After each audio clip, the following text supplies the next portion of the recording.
And I keep telling him, like, during the episode, I'm like, and he'll do it for like 2 minutes, and then right back. Chira. Are we live yet? Yep. Ooh. You gonna share? Jesus Christ, Al. Come on, share it. I don't see it. I don't see it.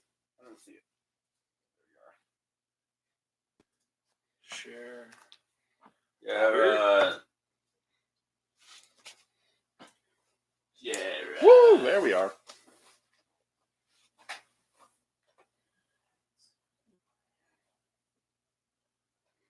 What you need, bud? Beanies, I have them here on the edge. Oh, I did not see. See them, Shay? No way. Beanies under here. Close. That's foam. That ain't gonna do the trick for me. Oh, they are. They fell. Jay? I can't believe you've done this to me. Again.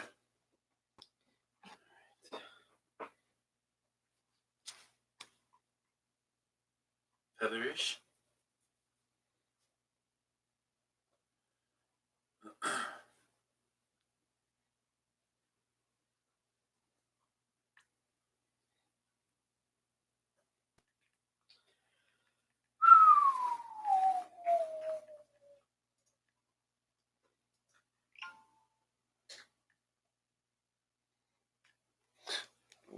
Right.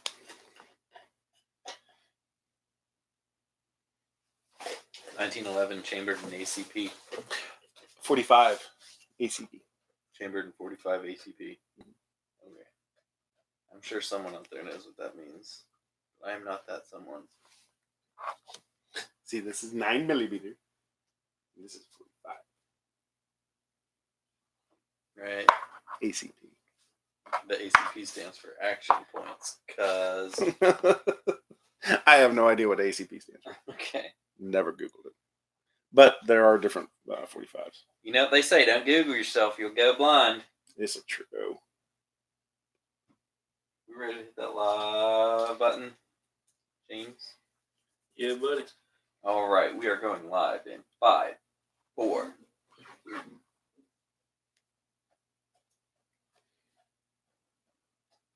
What's going on, everyone? It's Jay from the Wednesday Night Whiskey Committee here with another episode. This week, before we get started, let's present the committee. Like I said, my name is Jay. With me this evening, the lovely co-host, co-founder, Mr. Universe, Captain Tight Pants himself, the man of many mysteries. I love him. He's adorable. Come give this guy a hug. Michael J. Cavino. Hi, everybody. Good to see you after a little while. Yeah. Across from me is co-host, contributor, Cheap China Al. He likes the vitamins. And if you tune in on Sundays, you can catch his religious program under the moniker of the Reverend Al Scarton. Greetings and salutations. And I am Empanada Jones. This week, you will notice that we have not introduced Jason. He is still going to be unavailable for a little while, and we're going to get into a little bit more on why later. But let's move along to the presentation of arms. This week, I am once again sporting the M&P 9mm Performance Center Shield. Smith & Wesson chambered in 9mm. I think I said that, but who cares? And as you can see, it is clear, and probably lip balm just fell out. That's the dangers of everyday carry, folks. I am presenting not my, well, I don't have a piece, but this is Al's 1911 chambered in 45 ACP. I did it, everyone. You did it. You can see That's clean too. Wow. Oh, yeah. And I'm bringing my usual concealed carry, the XDS 3.3 chambered in 45 ACP also. And clear and clean. I like it. All right, let's move on to the the media and the minutes, which I actually haven't pulled up yet on my phone. Thanks for being prepared there, Jay. We always appreciate your We do appreciate you. punctuality. Like I said, we are back. Well, mostly. We had to take a small leave of absence. And we consider ourselves family here. So when we say there was a death in the family, there was, and we just like to say to a one of our faithful, we shall say, fantastic Whisketeer and everything. We have been thinking about you. We hope everything is progressing as it should. And if you need us, we're here. And also to Jason, he had a kind of a family crisis happen to him. One of his children is currently in Children's Hospital in Pittsburgh. We're not going to go into any great detail, but we want you to know that he is holding up fantastic. He's an amazingly well spirits for what's going on. And I actually, Strong kid, yeah. yeah, I actually think I saw a video of him flossing earlier in Children's Hospital. He So was Rick rolling Jen, I think. is that what he was doing? Yeah. So just every Jason and we've been in constant contact. I even seen him today at work for a little bit. Jason and his wife Jen, you guys have all of our thoughts, and don't worry, we're going to do everything we can for you in your absence.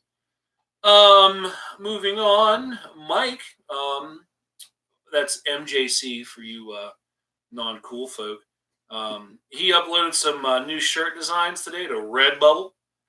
If you want to go and check those out, please I want do one so. of them shirts. Those are some pretty sweet swag. Pretty some Swaggy. Yeah. You got options too. Like, I mean, what more could you ask for than a shirt with our names on it? Literally, our names on it, plus whiskey, or scotch, or bourbon, or whiskey without the E.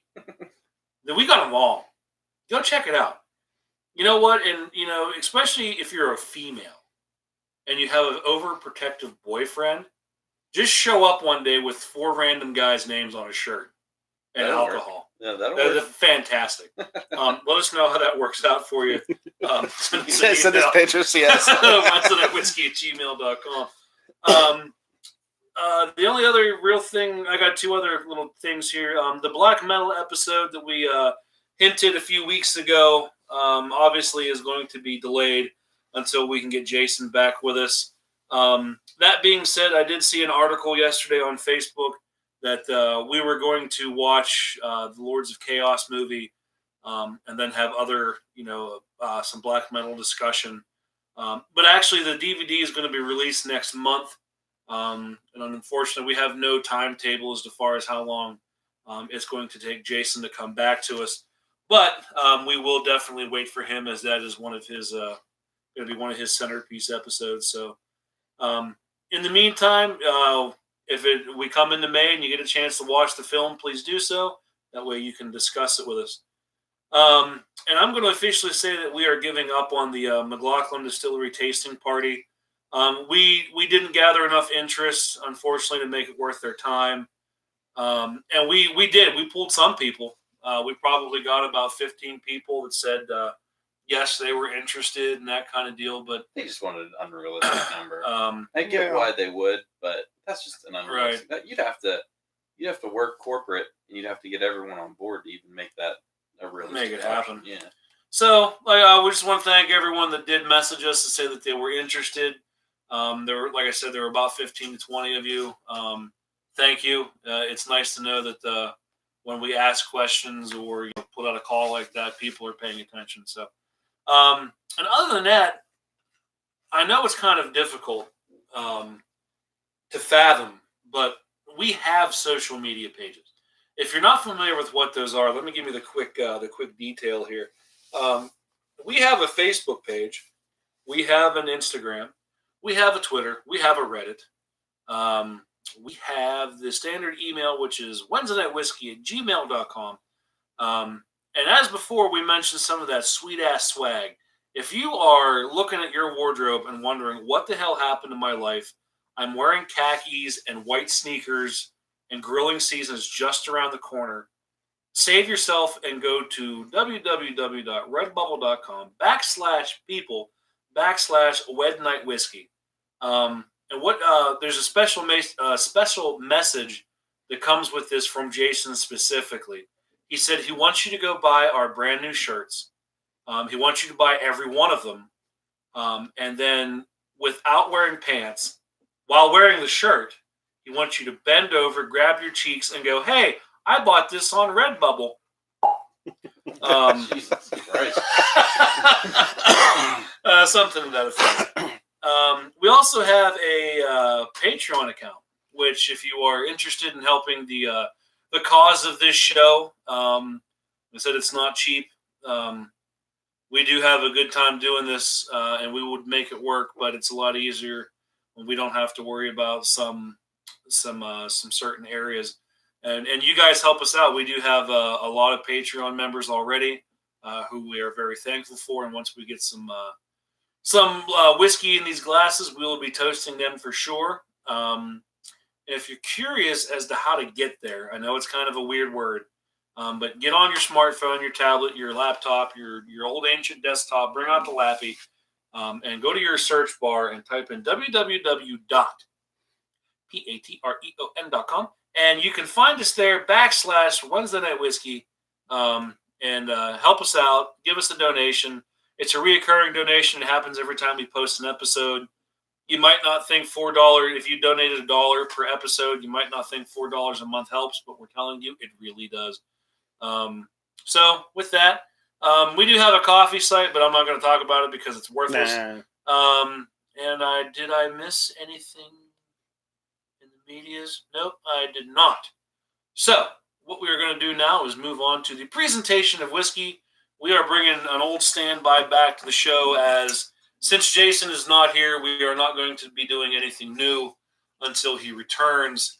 Except we do have this bottle of Lagavulin 18 under Oh, the table yes, here. that's Oh, right. sorry, buddy. No, we wouldn't do that to you. I would. But we he's a bad man. But we are bringing back an old friend of the show. We haven't had Larceny on our show since the Firefly special. We're gonna get in there and get some of that tastiness going.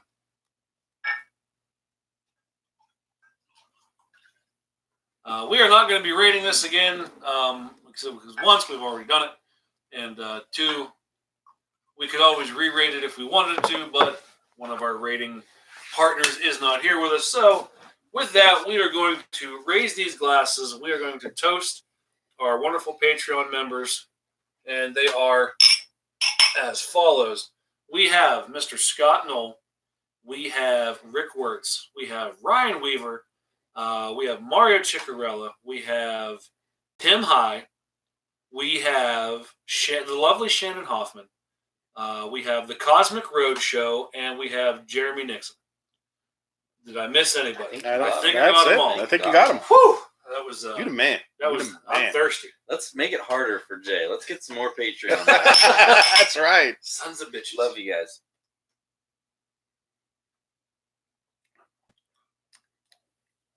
Okay, I love it again. I think our inside guy at the Fine Wine and Good Spirits store, Eric Rupert, I saw him tonight. He actually takes lessons off of Jason, and we were talking about the Larceny. Like the first time we had it on the show was the 4th of July special last year, and we all pretty much were like, "This is some of the best stuff for the money that you can come across." And then I went on vacation later that summer, and I bought this giant liter bottle because I thought a week's worth of boozing, I'm gonna, and to share. And I thought this is gonna be great. And I poured my first glass when I was down, and I went, "Whoa, the hell was I thinking?" And it was actually a struggle to drink it. Like I finally went, like, you know what? I think I'll have a Coors Light. But no, and then we had it again for the Firefly episode, and I still was just like, I don't know, I just don't. But I don't know. after I don't know, maybe Eric was Maybe. right. He said that the better half is on the bottom of the bottle. So Maybe as it We're gets a getting little there. bit of air to it and ages, well, but can't age, but mellows out a bit. Oh.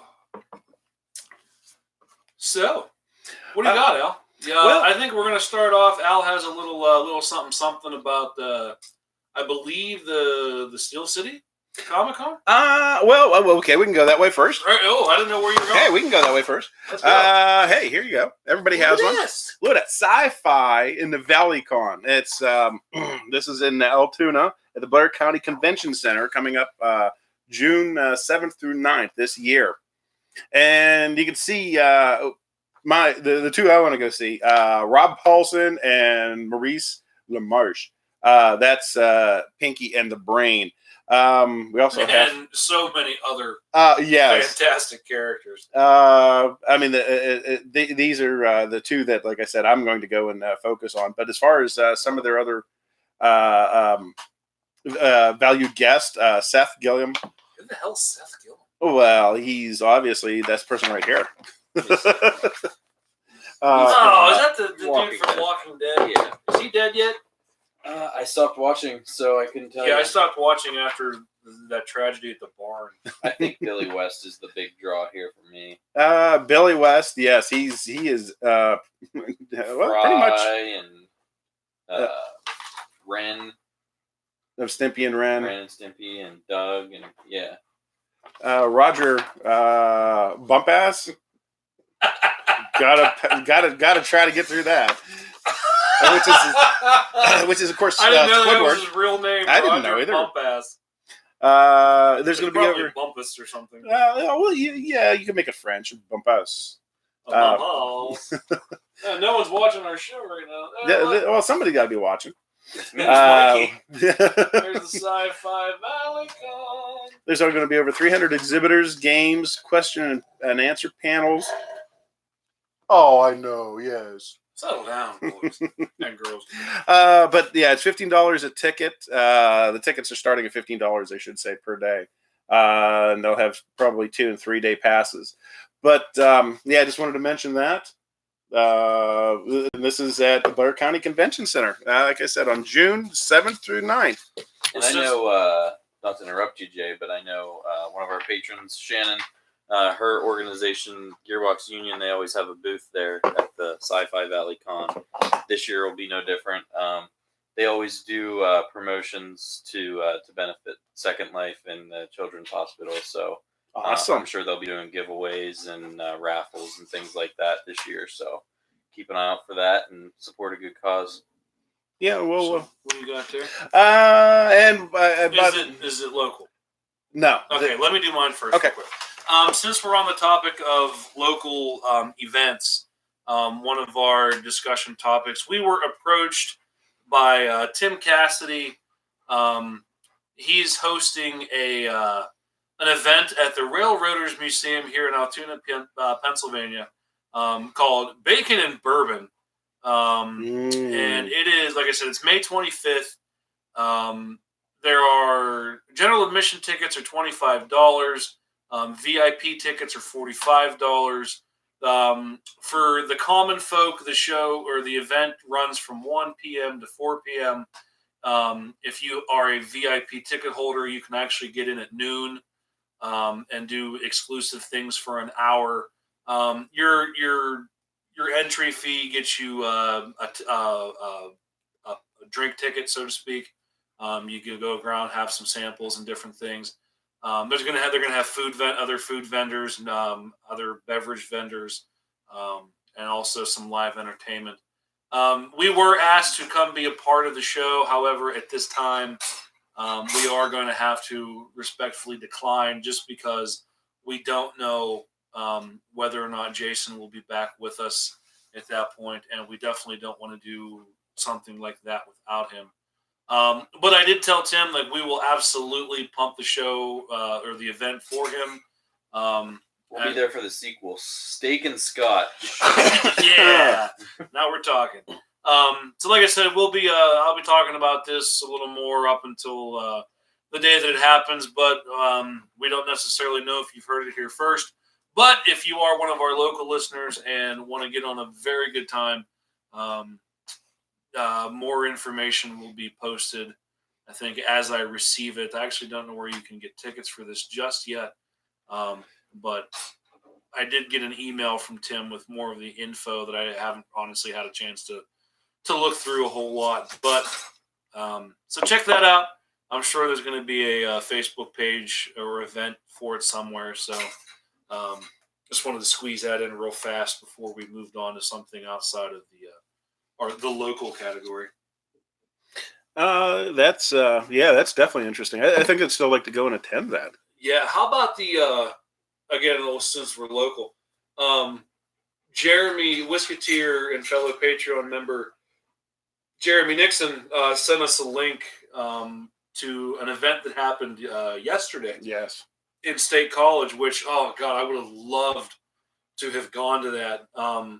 They were having a Lefroy walk, basically, and it was $25 a ticket. And if you got, if you were one of the first ones there at the event, you actually received a Lefroy kilt, which I thought was fantastic. I totally wanted to get a kilt, but they guaranteed you a one Lefroy mixer, and then 4 other Lefroy samples, and then it was a walk, and you were guaranteed a drink at other places that you stopped, and I guess food was part of it, a food pairing.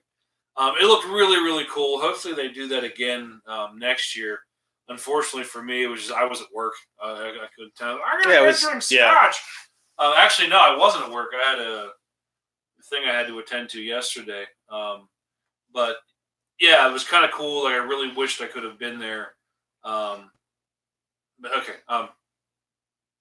But you're right. Like, oh yeah, local. I got to talk about that too. Well, it is local. I mean, it's just the next county up. Yeah. The only other, well, not other information, but some information I came across in March. Beam Suntory announced. I'm reading this from Whizkey, WHIZZKY features from the Whizkey app. In March, Beam Suntory announced the launch of Legent. It is a unique innovation that starts as a Kentucky straight bourbon with the Beam Classic family recipe. The liquid is then aged in wine and sherry casks before being blended again with more Kentucky straight bourbon. The result, they're saying, is very complex, layered, and extraordinary. Of course, they're going to say it's extraordinary, but I mean, the Beam has been around a long time. Legent is made using the finest grain ingredients, starting high-quality grain, calcium-rich limestone water, and newly charred white oak. The extra aged Kentucky straight bourbon is then aged in hand-selected wine and sherry casks and rested over warm Kentucky summers, pulling spice and fruity undertones from the wine-soaked barrels.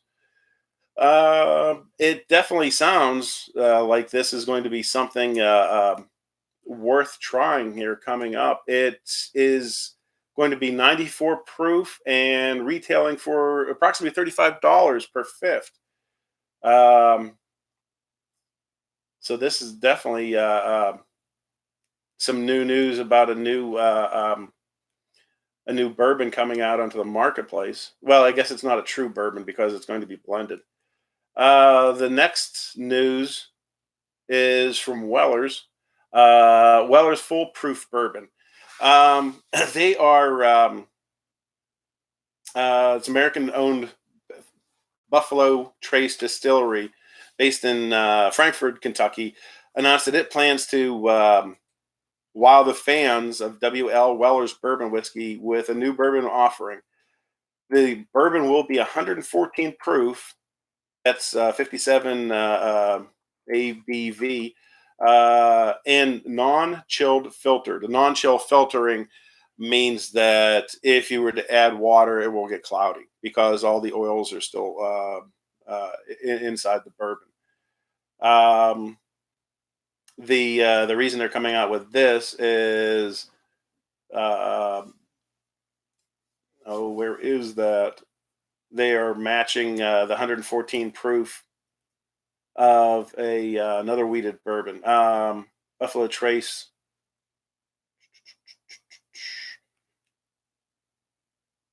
Oh, I lost that part of it. But the Weller's full proof will be available in June of this year, and its suggested retail price will be $50. So that's two offerings. That'll be two new offerings coming out this year. So something to look at your liquor stores or wherever you purchase your fine spirits at. How about the want a good spirit store being a bunch of dicks with the McKenna 12 or 10 year? Did you see that? Huh. McKenna 10 year has been rated 2019's best bourbon for under $30. Now you can't find it, and it's now $40. Like Jeremy Whisketeer and Patreon member Jeremy Nick, he's an over the road truck driver, and he made a pit stop in Kentucky, and he found a bottle for $30 as it was. And he sent me a picture. I'm like, you son. Well, I mean, it's a state-run liquor store. I mean, that's what we have here in Pennsylvania. We're one of, I think, 6 still left in the United States. State-run stores that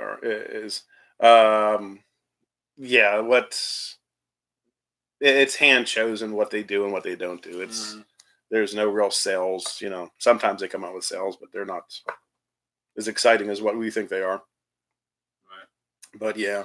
I miss the days of Bevmo in California. That was like the Walmart of liquor stores. Oh yeah? Yeah, and it didn't matter what day of the week they were open, although the Wine and Spirits has since opened on Sundays, which is nice. But Yeah. I mean, the Bevmos, they had sales and they had everything you could imagine.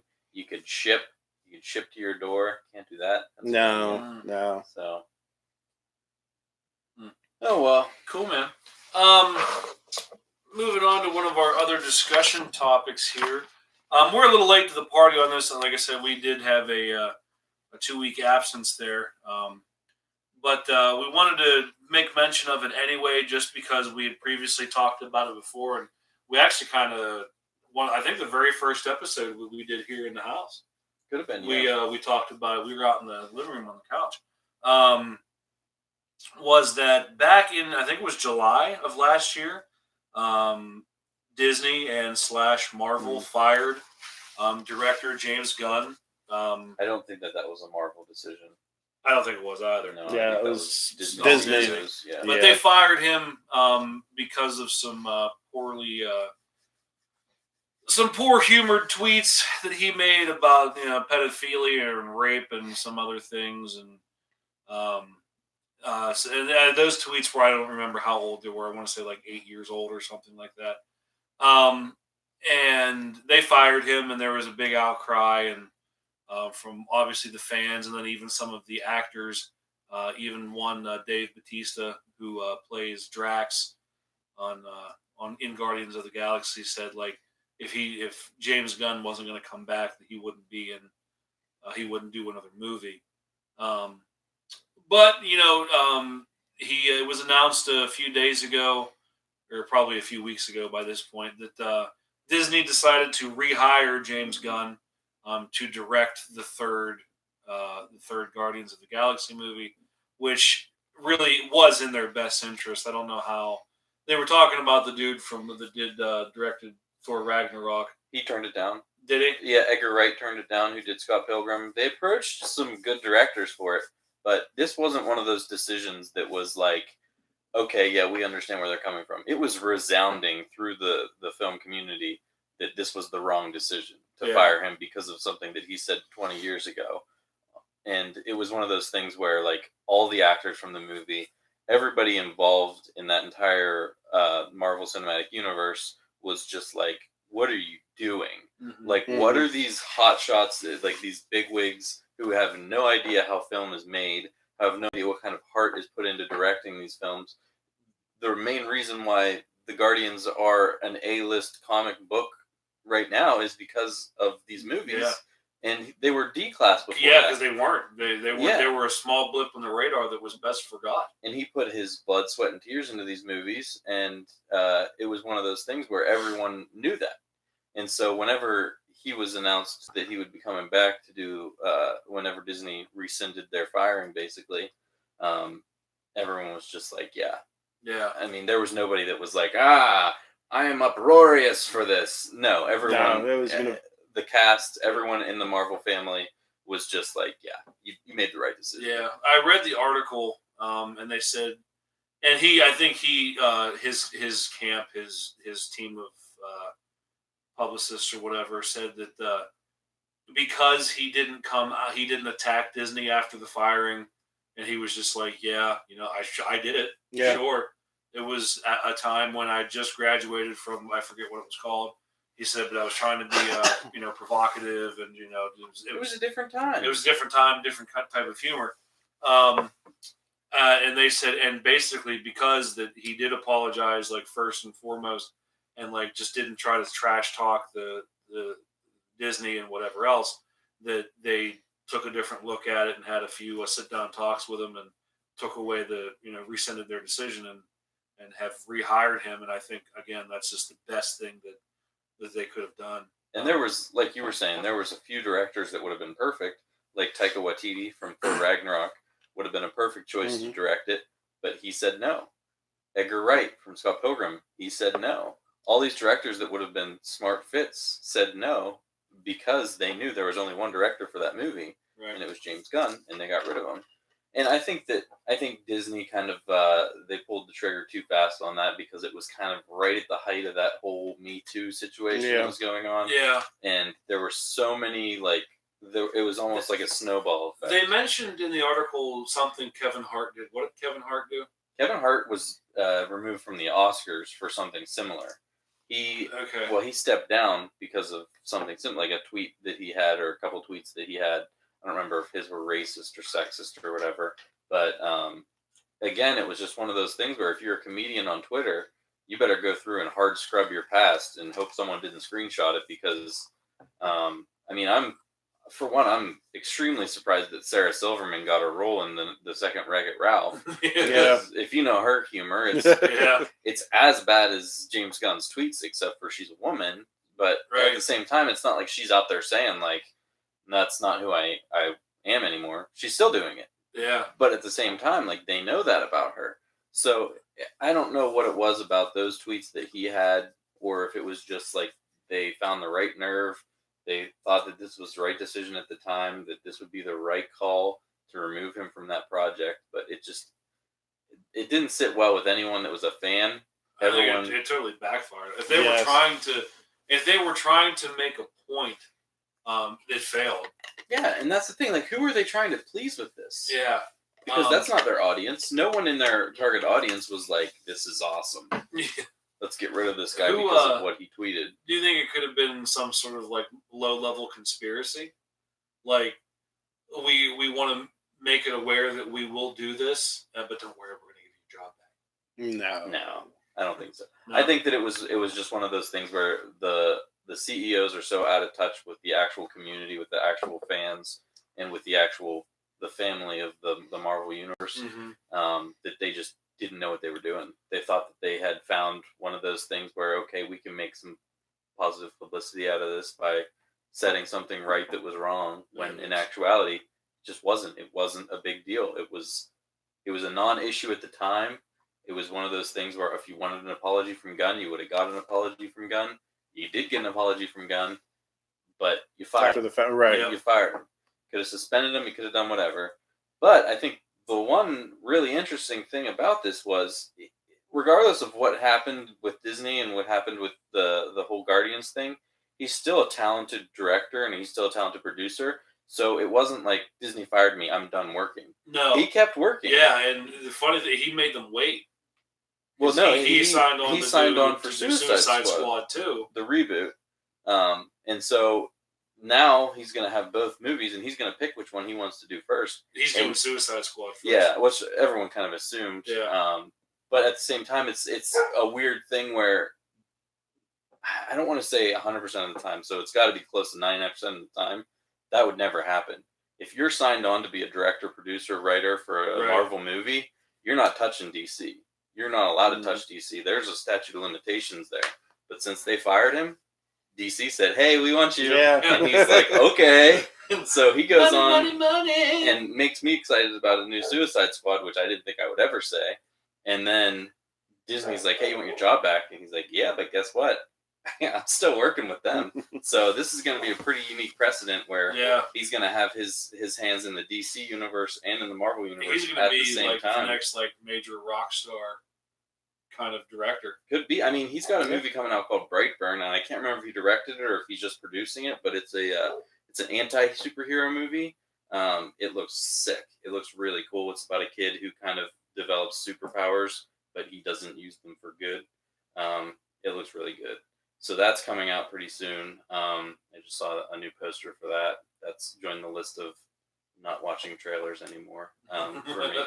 But I mean, ever since Slither, which I believe was his first movie, which if you haven't checked out, I highly recommend the movie Slither. I've just been a huge fan of his. So when I heard the news of him getting fired, I was super bummed, but I just kept following what he was doing because, again, you're not just going to stop your passion after one hiccup. So it's kind of been awesome to see the amount of support behind him. You kind of feel invested at a certain point, especially if you've loved the first two Guardians like I have. You feel invested, and you see people like Dave Bautista, like you said, basically want to throw away millions of dollars for someone that they care so passionately about. Kind of warms your heart a little bit. And I think, of all the people that stepped up and made a comment about his firing, the one that I felt was the most heavy was Chris Pratt's, because he's a pretty straightforward, like, religious dude. He's a conservative Christian. Hardcore. And he was the first one to be like, I know the man, and he's genuinely just a great guy. Yeah. This is bad. Yeah. I was just like, damn. Yeah, you don't really expect that. Well, especially for all the kind of humor and the comedy. Yeah, if you follow Chris Pratt from Parks and Rec days, he's like a schlub and like a dumb guy, and then you see kind of the roles he was in, even Star-Lord, and when you first find out that he's like a conservative Christian, you're just like, what? And then you see some of the tweets that he has and some of the videos he has, and you expect whenever this news comes out about Gunn, you don't expect him to really put anything forward just to save face. But no, it's just the opposite. That's when like you said, Jay, like they done goofed. Like someone who is that like into their beliefs can come out and say like, guys, that's not who he is, and I'm not going to beat around the bush about it. Speaking of superheroes, have you seen Captain Marvel yet? I have not. No. I want to try to go this weekend. I really do. If I go, I'll let you know. Maybe we can sit and We may. critique. I know Shannon and I talked about maybe going tomorrow. We may go like for a matinee in the afternoon. Yeah, I'll be at work. Yeah. I want to see it before it leaves theaters, and I know it's not going to be too much longer. Well, they'll keep it in until Avengers. I guarantee You it, think? because people will want to do double features. Yeah. But I saw Us, which I can talk a little bit about that if you want. Yeah, go ahead. That's So the Jordan Peele. Yeah. So Jordan Peele from Key and Peele, which is a comedy duo, had a show on Cartoon Network or Comedy Central, excuse me. Really funny guys. Did they start on Nickelodeon? They start on Mad TV. Really? Started on Okay, Mad I thought. TV. Who started on Nickelodeon? Am I thinking of the Good Burger Kids? Yeah. Okay. So Jordan Peele split off and started directing. And when everyone heard that, they were like, okay, what kind of cool comedies is he going to bring us? And his first solo directorial debut was a movie called Get Out, which was a horror movie. It was like a horror thriller. And everyone was like, I don't know about this. I saw it. I loved it. The majority of people who saw it loved it. It was thought-provoking. It was extremely well filmed. He wrote and directed it. It was well written. Oh man. What? I hate to interrupt you, but I'm going to. Uh, Let's raise a glass. I just saw a post here 12 minutes ago from BBC News, rock and roll legend Chuck Berry has passed away. Oh man. Man. Chuck, godfather of rock and roll. That's a hard one to take there. Oh boy, that's rough. Anywho, sorry. Go ahead. Great, let's go back into this. Oh man. Anyway, where was I? Talking about Get Out. Yeah. Get Out, if you haven't seen it, I strongly recommend watching it. Thought-provoking, awesomely written, awesomely directed movie. Took everyone by surprise because, like I said, his roots were in comedy, and then he comes out and directs this really thought-provoking horror movie. And he comes out and basically says, like, hey, if you're a white male, you're not going to have a lead in any of my movies. And for a lot of people, they read that and heard that, and they were like, well, fuck you. And to me, I'm just like, oh no, where are all these white males going to find acting leads? Oh, everywhere else. Yeah. So what's the big deal? If someone who can screenwrite and film make so well doesn't want to cast a white male as the lead, big deal. So he announces his follow-up film, this movie Us, and it was immediately on the list of things that I would never read production about, watch trailers for, anything like that, after how much I liked Get Out. So were they linked? No. Two separate. Two separates. There were some like really vague callbacks to Get Out, but it wasn't like we're the same universe. Okay. So I went and saw it with Scott Pickerel, friend of the show, friend of ours. We went and saw it last week, and to be honest, I really wanted to like it more than I did. It was fine. When we left the theater, we both kind of looked at each other and were just like, man, it was close. It was close to being awesome, but there was just a few things about it that rubbed me the wrong way, and it's too recent into its release that I don't want to spoil anything for anyone. But I will say one thing that that kind of bugged me about it was it felt like a math problem where you're just not given enough information. So, like, the teacher says, X plus Y equals Z, X equals 12, what does Z equal?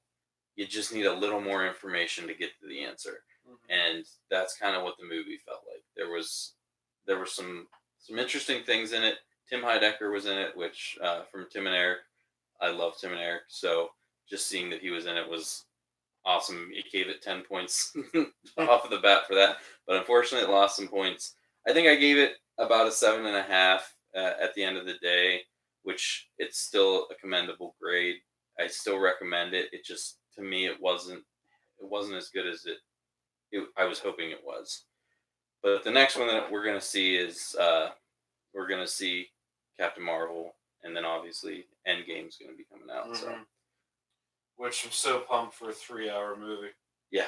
I mean, Endgame. The last one didn't feel nearly what its length was. No. Once it was done, I was just like, and that's the last time I've watched a movie just felt emotionally just like shattered. Yeah. I just, again, scrolling through Facebook here real quick. 3 hours ago, Marvel posted that Captain Marvel shatters another cinematic milestone as it crosses the 1 billion mark at the global box office.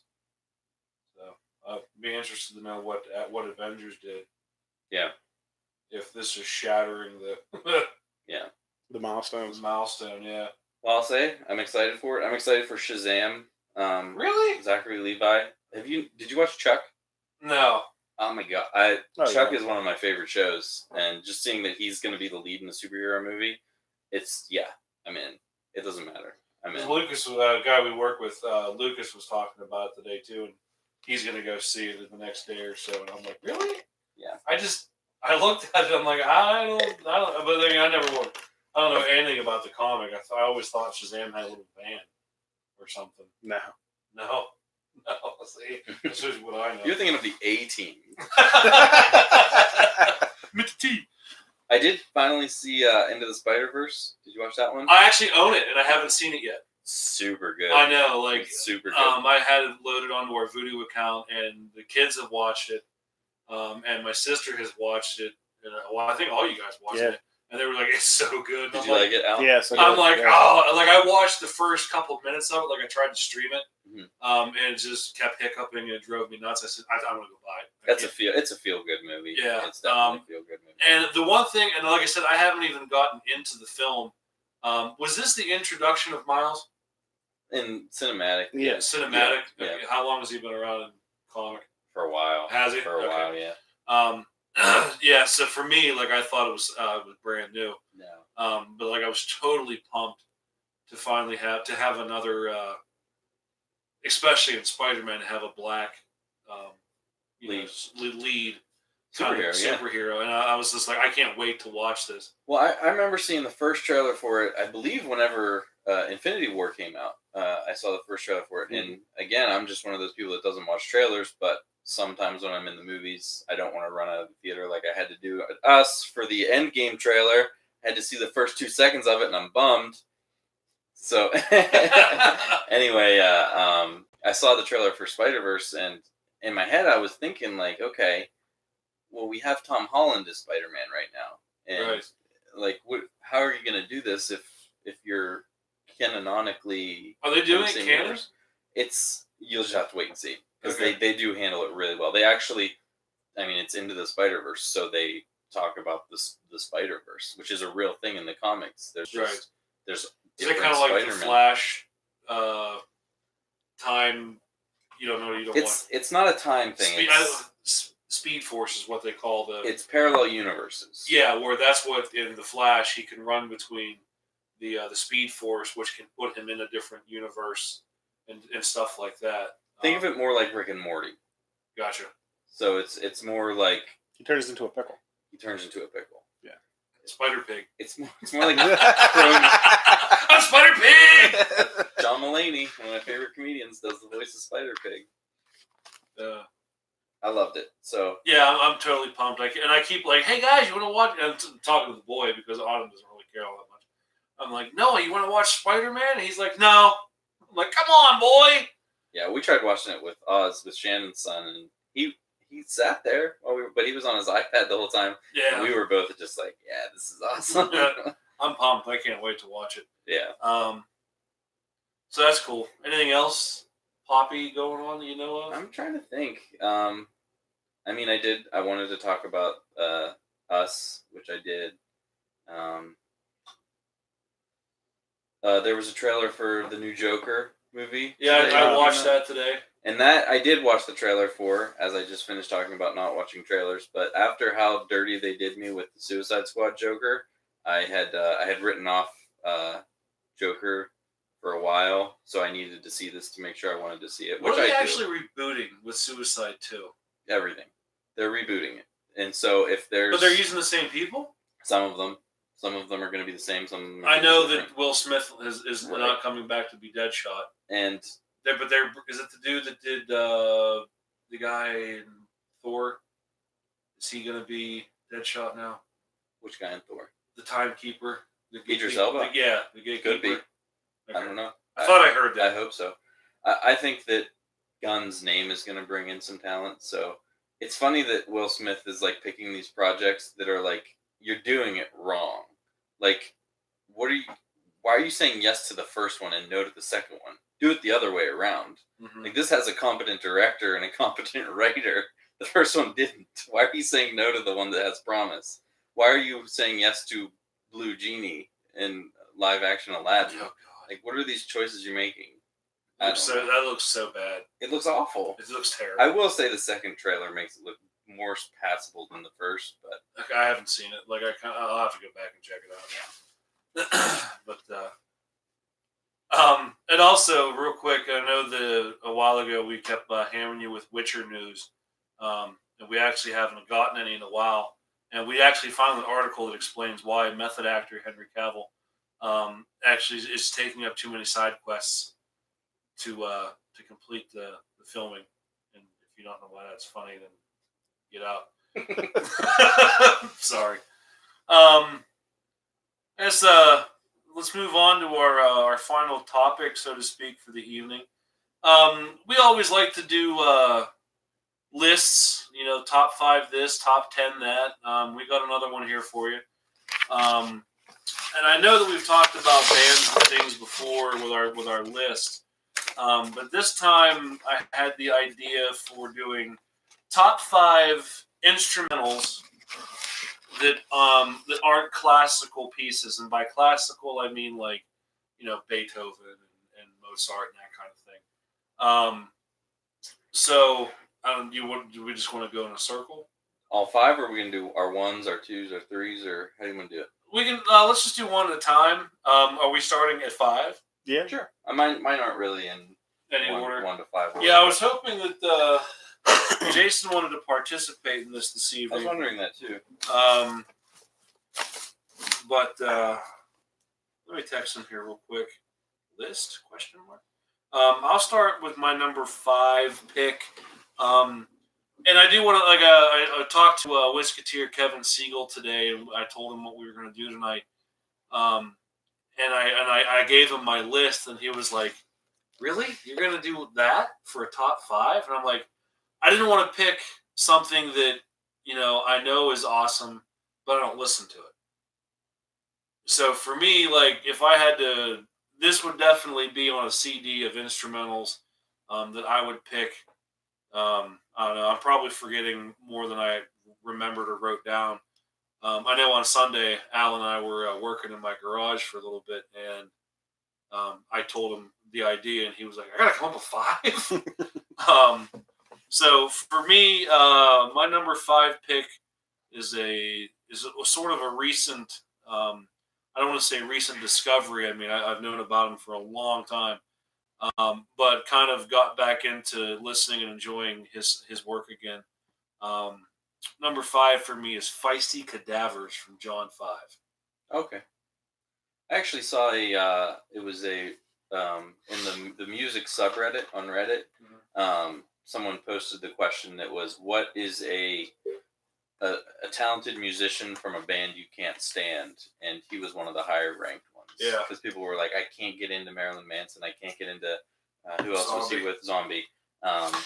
But John 5 is extremely talented, and his solo stuff kills. And it's just so funny. Like when I first heard him, I'm like, who is that? I'm like, John 5. I'm like, the dude that's in Marilyn Manson can play guitar? Yeah. But just to find out, like, he had his he has roots in the Grand Ole Opry. He was a session musician there. And just all the work that he's done with other artists and everything just blows my mind. And one of my favorite tracks, I couldn't find it on Spotify, but he did a video. It was called Behind the Nut Love, where he's playing a Telecaster and he's doing some real long bends behind the nut up the guitar, doing making it cry and stuff.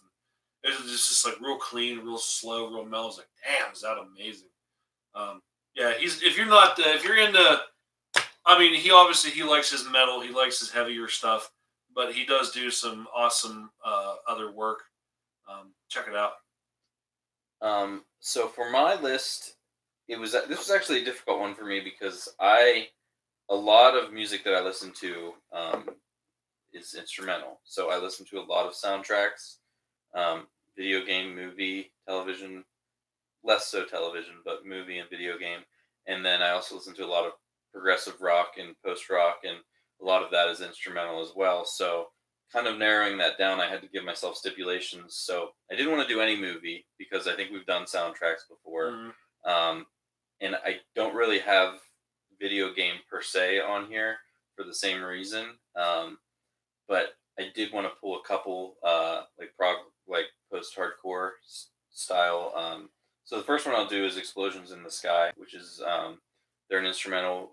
They do instrumental rock. They're out of Texas, and you may know them if you've ever seen the show Friday Night Lights.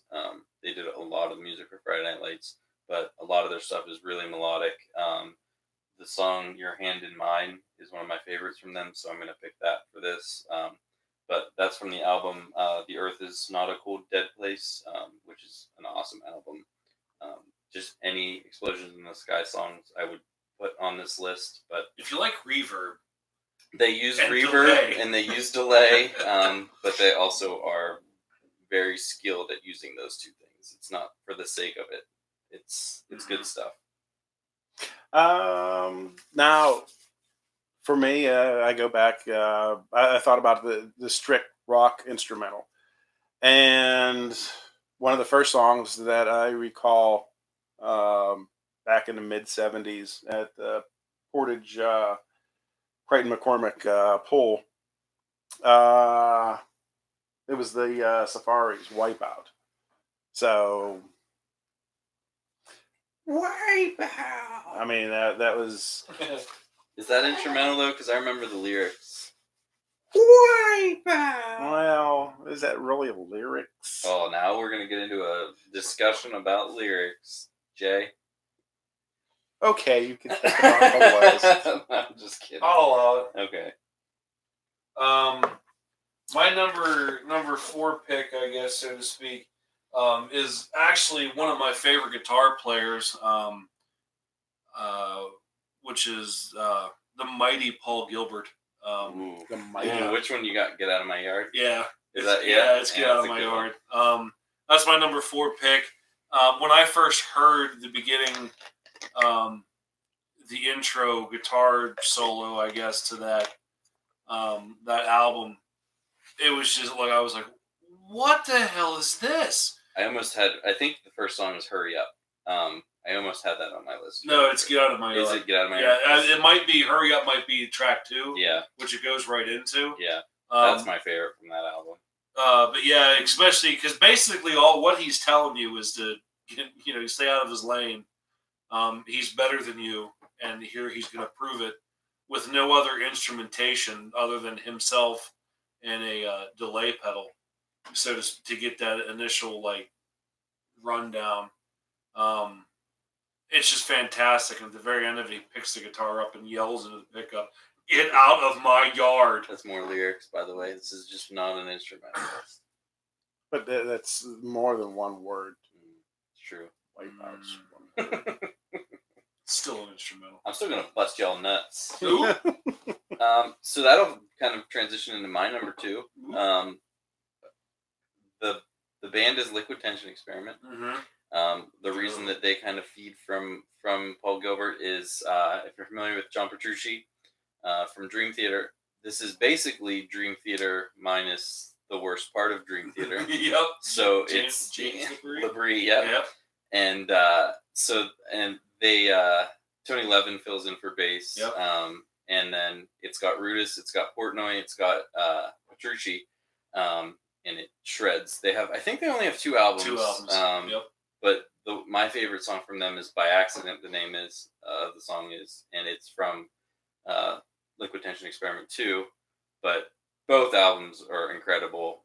Just really solid.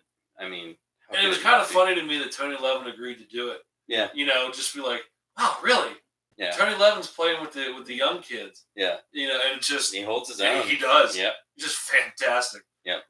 I strongly recommend checking out Liquid Yeah. Tension, especially if you're like me. I just can't get into Dream Theater as much as most people, and it's nothing against the talent that those musicians have. It's They're everything they're fantastic. that Labrie brings to it, and I just time after time, my buddy Brian, that's his favorite band, he'll just say, "Come on, he's not as bad as you make it seem." And it's like, okay, well, if I hate squash, I'm not just going to eat squash every meal just for the sake of it because the rest of the meal's awesome. I'm going to eat around it. That's what Liquid Tension is. It's everything but the squash. So it's an amazing dinner. Yep. Why would I not just prefer that? Yeah. So it's just, it's Totally recommended. Yeah. There's 1 or 2 songs where I'm like, yeah. The Train of Thought album for me was just amazing. There's definitely some Dream Yeah. Theater songs that kill, but Spoilers. most of them, I was going to say, most of them that I like from Dream Theater are instrumental. Yep. Okay. Oh, well. Hi, welcome. Now that you're on the Dream Theater, I have nothing to go off of that about. So here's some ZZ So Top. here's some Al's misdirection all the time. No, for me, it was just strictly songs growing up. And the next one was the Edgar Winter group, Frankenstein or Frankenstein. It all depends on how you want to look at it, I guess. Nice. Yes, That was a good tune. I prefer Frankenstein. it's Frau Blöcher. Did I hear somewhere that that's glue in German? What? Blue Blue Fair? yeah, Yeah, that's why the horse keeps neighing. Oh wow! I Mhm. didn't do that. That's Did you? awesome. Yeah, Fabrücker and the horse neighs because the horse glue. That's Yeah. awesome. For me, number 3 was, and when I told Kevin this, he's like, "Wow, dude, really?" And I'm like, "Again, it's because it's what I listen to."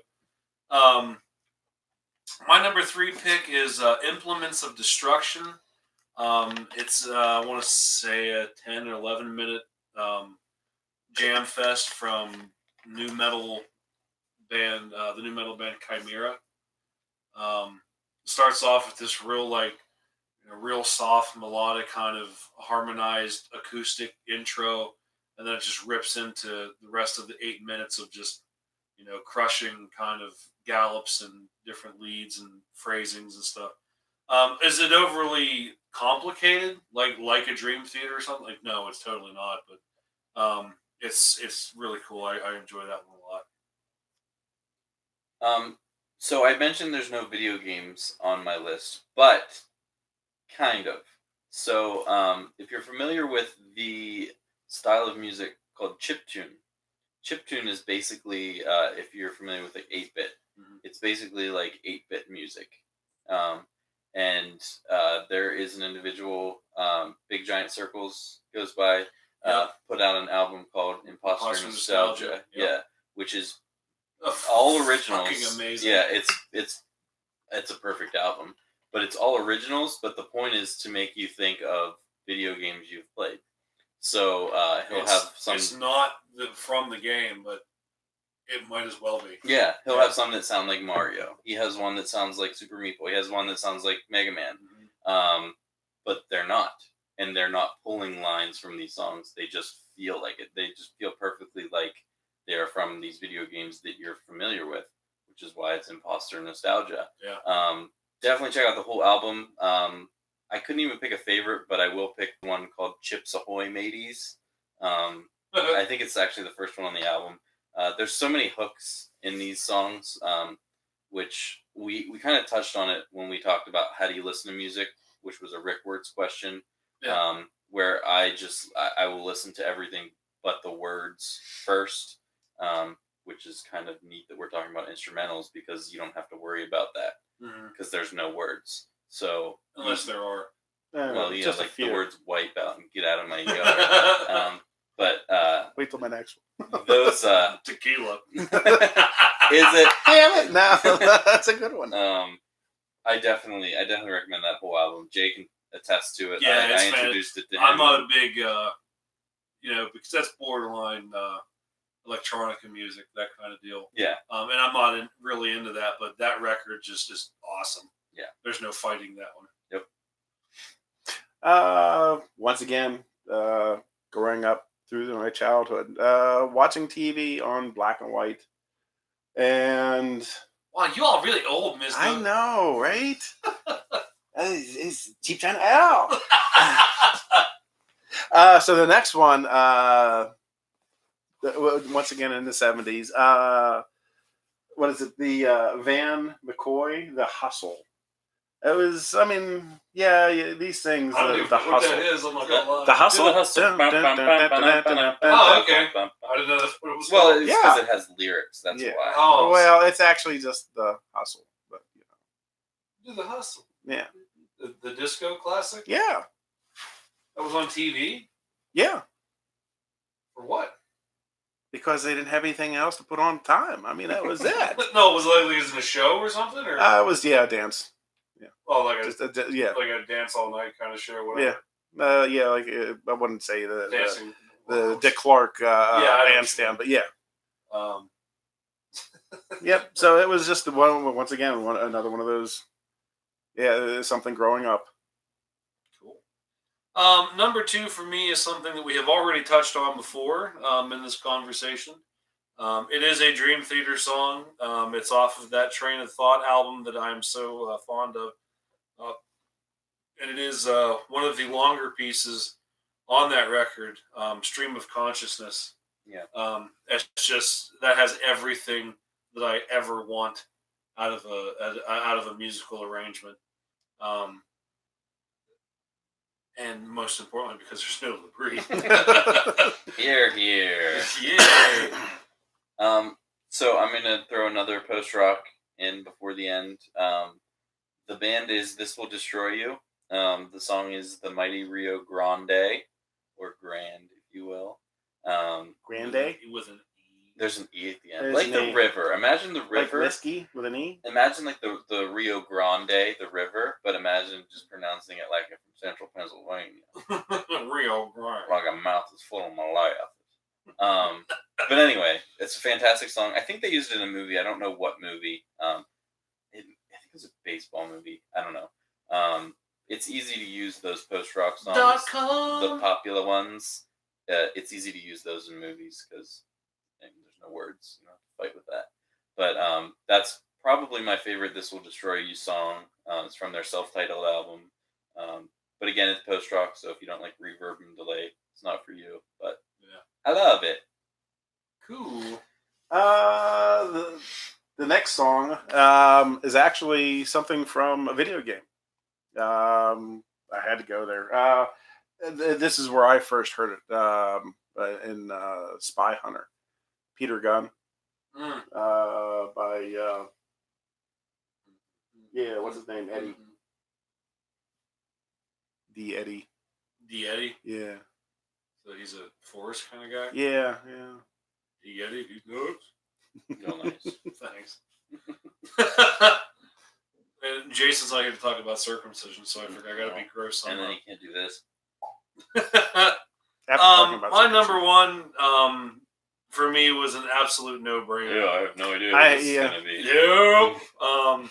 The thing is My boys from the north, and there were so many to pick from, but La Villa Strangiato Oh, okay. is my favorite instrumental. Let's tell the listeners at home who we're talking about. This would be the Canadian prog rush band Rush. The Prog Rush Band. The Prog Rush Band. Did I say that? Yes. Did I really? Yes. Fuck. It's the Prog Rush Band. What's her Rush. name? I don't Rush? know if you know. The Who's the Rush Band with the Rush is with the Rush. There's the three guys, the Pratt, the Dirk, and the Professors. Worst. It's just incredible. It has one of the best guitar solos in it of all time. As far as just conveying like overall emotion, you can hear Alex bleed every note of that. It's so amazing. Check it out. La Villa Strangiato off of the Hemispheres album. Nice. Yay. I will end with, I've mentioned them on the cast before, and I will continue to mention them. Opeth. Just one of my favorite bands of all time. They have a few instrumental songs, but I'm going to go with Epilogue from My Arms, Your Hearse. It was it may, I can't remember if it was my introduction to Opeth. It may have been. But to get introduced to this band that's so wildly different than that song and still love them is kind of a testament to how fantastic they are at writing instrumentals. Because it, like you were talking about with Rush, there's so much passion in that song. And then you have one of the best death growlers in the business who is silent the entire time. Not that he's not producing, he's playing guitar on the track, but you have one of the best vocalists in the business just completely off of the track, and to still have so much passion in it is kind of a testament to the awesomeness of that one. So the song Epilogue from My Arms, Your Hearse by Opeth. Well, unfortunately or fortunately, my number one happens to be your number one. Ah, look at that! Yeah! I need you to redo that high five because that was garbage. Woo! There we go. We missed. So yes, unless you want me to change it to something else, I mean, yeah, that is just an awesome instrumental. That's cool. Let's move right along into the final segment of the show. That since we're talking about music, we might as well talk about it just a little bit more. the segment that was instituted on the very first episode of the show, the pilot episode, and has been done on this show every episode except that one time where I forgot. The What Are You Listening To This Week playlist, which you can find on Spotify if you type in the Wednesday Night Whiskey Committee. Not only will you find our podcast there, but you will also find this list. And I'm kind of copping out this week because the reason I got the idea for this list was because as I was doing the dishes, I think Thursday evening, I was running through. I have a Google Mini Home in the kitchen, and I was like, "Hey Google, play this." I'm like, oh wow, I got that song. Hey Google, play that. And I was just running through all these instrumentals, and this was the song that sparked the idea. I'm just going to repeat my number 2 from my list here. The Stream of Consciousness from Dream Theater's Train of Thought album.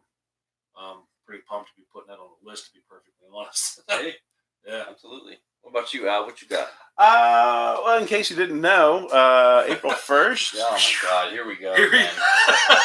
comes Al Slider. 1976 was released 2112 by a band up north called Rush, a prog rock Rush band. Prog Rush Band. So, what Beatles song have you been listening to? Well, actually, no. I'm going to take Temples of Syrinx for the 2112 album. Okay. Okay. I think I can do that. You think it's on there?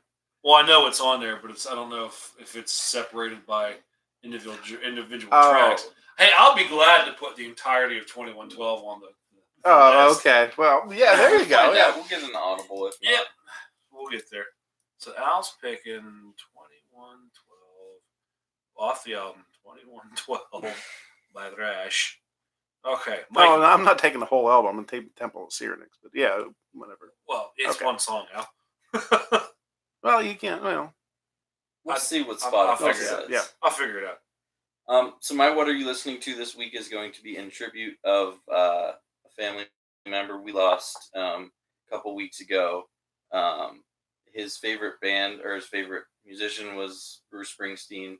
So I'm going to go with Thunder Road in his honor, which Bruce is one of my favorites. But I think it's just Thunder Road. Thunder Road. Yep. You know what album? What was it? Born to Run? Was that the one that was on? Put me in the headlights here. Thunder Road.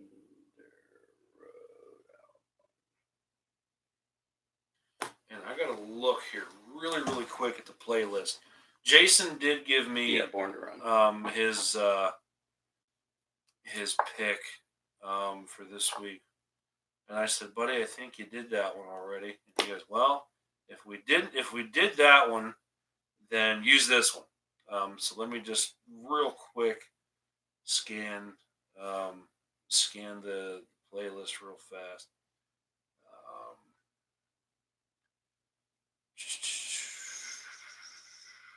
I remember it being somewhere closer to the top.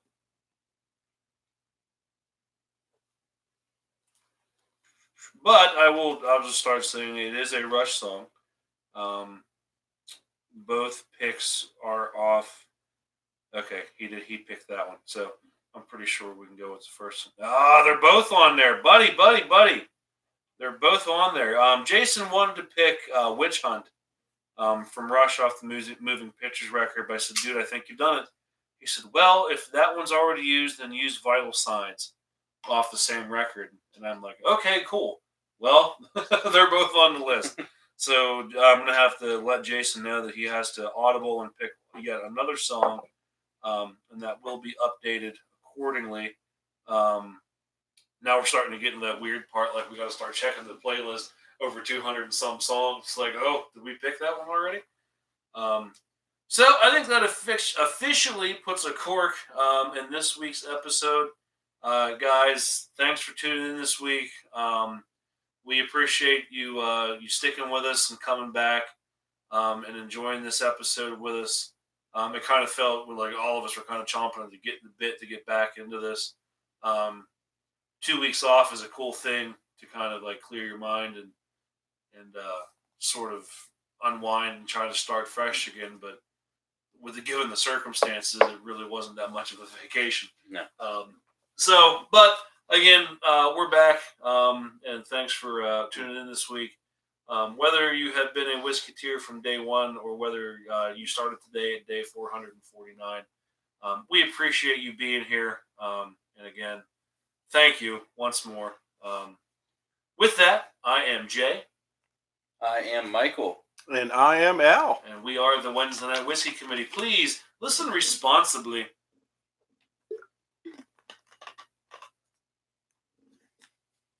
We did it.